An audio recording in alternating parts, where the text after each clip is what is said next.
Hello everyone, Akhier Dragonheart, and this is a tutorial on macros for Dwarf Fortress. I'm in what's currently the most recent version of vanilla, though it should work in most, as it hasn't really changed anytime recently. And here's how it works. Tutorial done. No, okay, let's actually go over what this is. Control R will start recording. After that, any keys you input will be recorded as part of the macro. Press Control R again and it'll finish the recording. At that point, you can do a number of things. You could Control P, which will play the macro. You could, interestingly enough, press Control U and number, and then you have to press Control P and it'll play the number of times.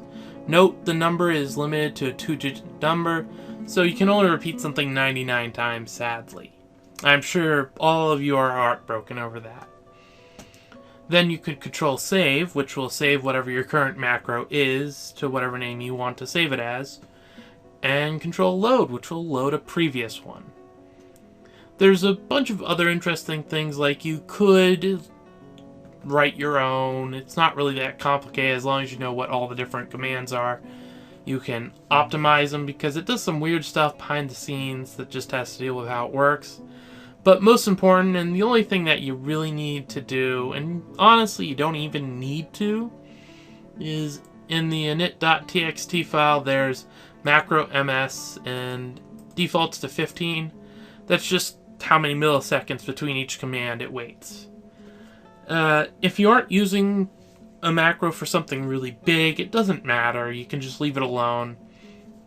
But if you're doing like a whole selection of rooms, it's probably better to actually make a change to this. About 5 seems to work for me. You could turn it down really low, but be careful. There is a possibility that it'll cause some problems with your computer. Well, not your computer, with the game.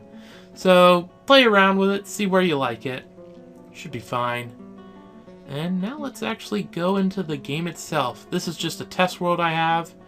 And yeah, real quick, let's do a simple one. Control R. Then I'm just doing a little thing like that and over.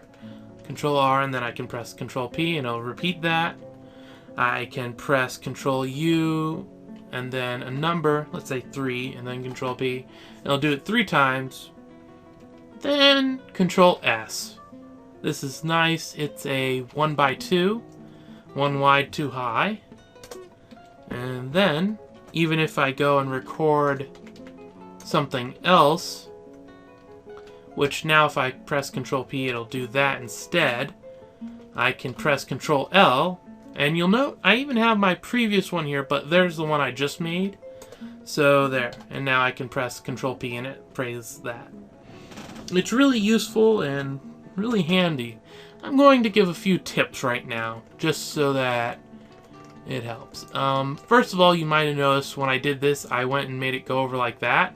If I just Control recorded and did that, yes, I could go and do that, but later on, if I want another one, I actually have to move it myself.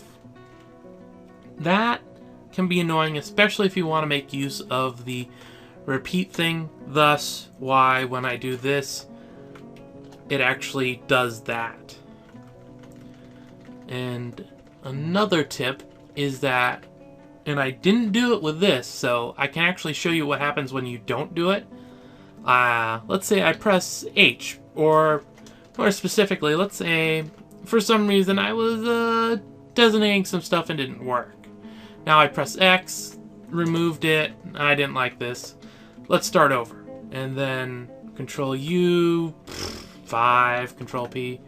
Oh, it erased it. Why isn't it digging?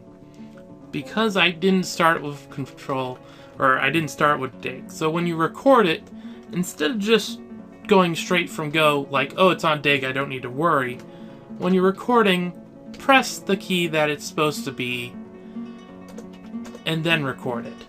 You'll save yourself a lot of hassle later on. So now I can start here, Control U, 5, P. It'll actually do that.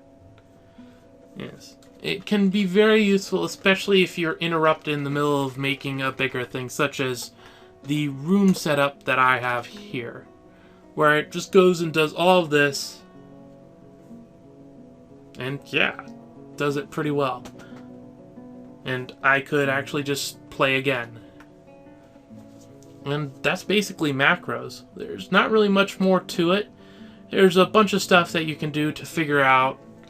And obviously, there's a whole thing with just trying to get it working as best as you can and optimize it.